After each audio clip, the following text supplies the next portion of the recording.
사랑의 하나님 아버지, 오늘도 말씀으로 하루를 시작하기를 원합니다. 주님께서 자비를 베푸셔서 우리의 마음이 참으로 어린아이와 같이 하나님 예수 그리스도께서 말씀하신 그런 믿음의 사람으로 오늘 걸어갈 수 있도록 도와주옵소서. 예수님 이름으로 기도합니다. 아멘. 4월 2일입니다.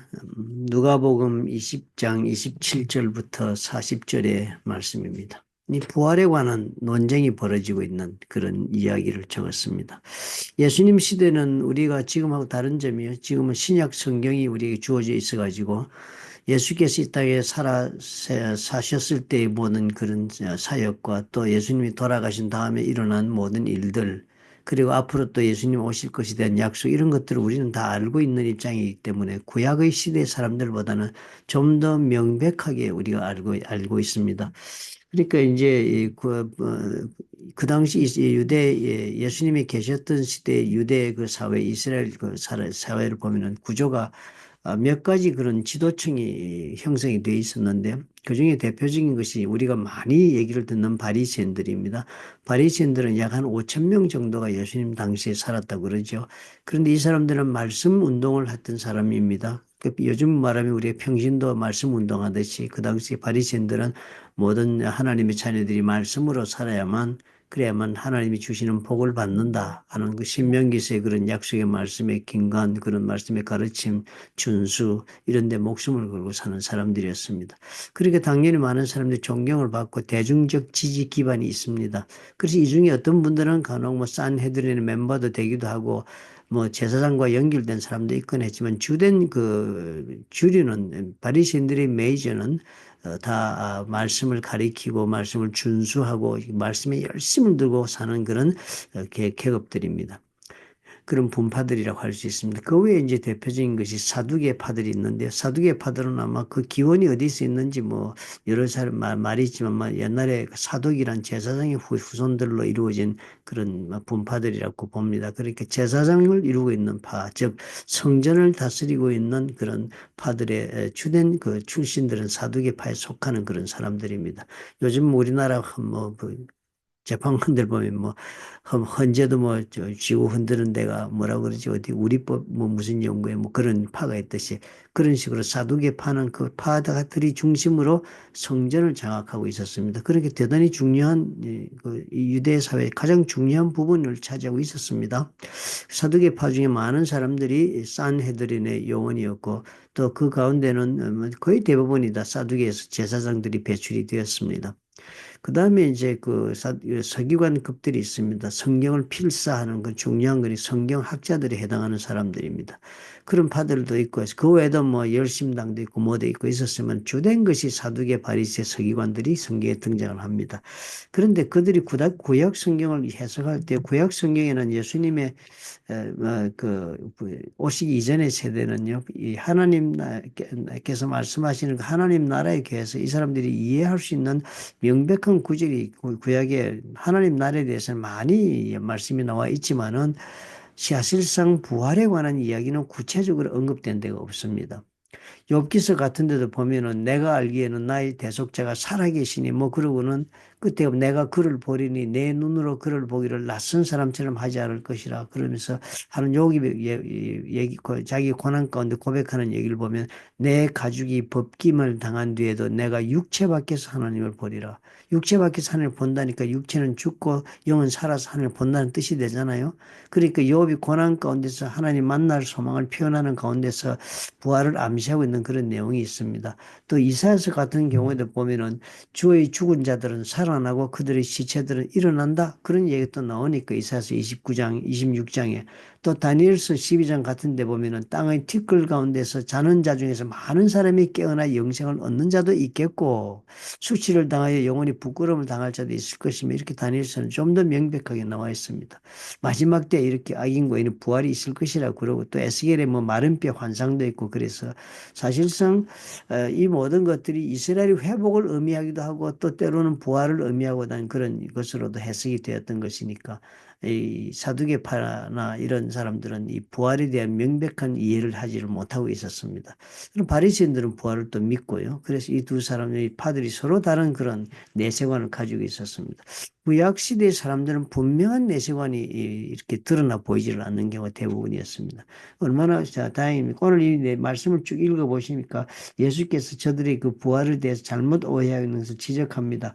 그러니까 이것을 가지고 우리가 공부를 하고 뭐 설명하는 것은 여러분 책 뒤에 내용을 보면 아시겠습니다. 거기서 여러분 말씀을 보시고 이것이 무슨 내용, 이 말이 도대체 무엇을 뜻하는가, 말의 그 literally 문학적 그 표현이 과연 무슨 내용을 뜻하고 있는가를 여러분 공부하시는 것은 오늘 큐티인에 적혀진 내용을 가지고 여러분 참고하시면 되겠고요. 제가 추가로 말씀을 드리고 싶은 것은 우리는 이 시대의 사람들이 이 논쟁을 훨씬 넘어선 명백한 예수 그리스도의 부활을 아는 사람들이니까요.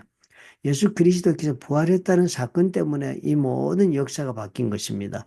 예수님의 12제자들도 예수님이 십자가에 돌아가시고 나서는 흩어지지 않았습니까? 예수를 믿었습니다. 메시아를 믿었고 살아계신 하나님의 아들이라고 고백까지 할 수 있었던 그런 베드로가 대표적으로 고백한 것이 베드로만 그렇게 생각했던 것은 아니었을 것입니다.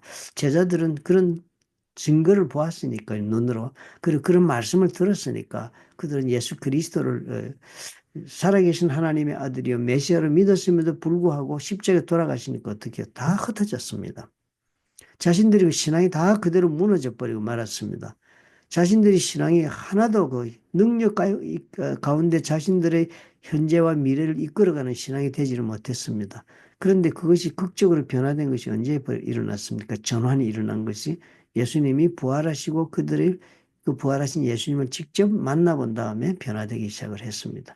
그러므로 이 신앙이 중요합니다.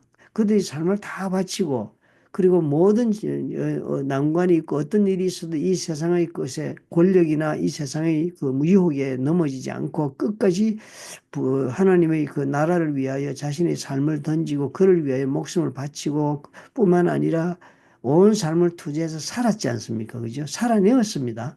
그렇게 해서 복음을 땅 끝까지 전하고 그래서 또 교회가 이렇게 이루어지고 오늘 이 자리까지 왔는데요. 그렇기 때문에 가장 중요한 것은 그 전환점이 무엇 때문에 있었느냐? 부활하신 예수님 때문에 있었습니다. 그러니까 사도 바울이 고린도전서 15장을 부활장이라고 여러분 부릅니다. 그 고린도전서 15장 같은 데 보면 부활에 대한 이야기를 논리적으로 굉장히 잘 설명하고 있습니다.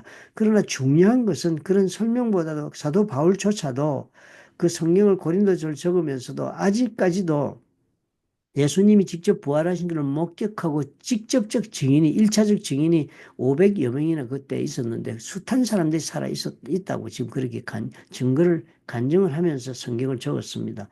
그런 것을 보아서 이 우리의 부활신앙이라는 것은 어떤 논리적인 결론이나 성경의 한두 가지 기록의 결과가 아니고 예수께서 다시 부활하신 사건 때문에 이 부활의 신앙이 우리에게 주어졌고 그것이 우리 신앙의 전체를 이루고 있다라고 보아도 과언이 아니다 하는 것입니다. 그래서 우리는 두 가지 신앙을 꼭 가지고 살아야 합니다. 첫째는 십자가에 대한 신앙이 있어야 합니다. 그래야만 우리가 하나님의 자녀가 될 수 있고 부활에 동참할 수 있습니다. 그런데 십자가의 신앙은 예수께서 우리의 죄를 대신하여 갚으신 것이기 때문에 주로 과거 지향적입니다. 과거에 지은 죄, 오늘 지은 죄. 그래서 앞으로 지을 죄도 십자가의 신앙이 있으니까 용서받을 것을 알고 우리는 삽니다. 왜냐하면 우리는 부족함으로 또 죄를 지을 것이기 때문에. 그러나 언제나 십자가 신앙은 지은 죄에 대한 예수님의 용서하심으로 그 효력을 발휘합니다. 미래가 되었어도 그때 우리가 죄를 지었게 되니까 그때 가서 또 죄를 사시는 효력을 발휘합니다. 십자가 신앙은 그래서 언제나 그 효력을 발휘하는 시점은 과거에 지었던 죄에 대한 그런 우리의 하나님의 은혜와 용서에 대한 그런 신앙입니다. 그러니까 십자가 신앙은 대단히 과거 지향적이고 과거에 집착이 됩니다. 우리 지나간 삶에 대한 용서나 회복이나 이런 거에 매달리게 됩니다. 그러나 꼭 필요하지요. 그로부터 우리가 용서받고 자유받지 않으면 어떻게 우리가 오늘을 살 수 있겠습니까? 그러나 오늘부터 우리가 살아가는 우리의 내일은 이 부활신앙이 근거해야 하는 것입니다. 예수님께서 다시 부활하심으로 예수님께서 부활하심으로 그 부활하신 그 예수님을 따라 우리도 함께 부활한다는 그 믿음이 있을 때 오늘 우리가 그리스도인다는 삶을 살 수 있는 것입니다. 그러므로 우리의 오늘과 내일을 이끌어가는 신앙은 부활의 신앙이라고 할 수 있습니다. 부활의 신앙은 미래지향적입니다. 하나님 나라를 향하여 우리가 걸어가는 걸음을 제대로 걸어갈 수 있게 만들어주는 믿음입니다.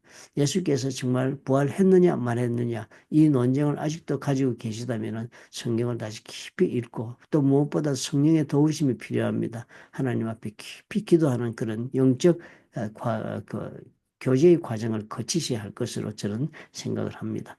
부활신앙은 논리로 해서도 얼마든지 얻을 수 있을 만큼 논리적 근거가 있습니다. 우리가 부활에 관해서 많은 공부도 하고 하는데요.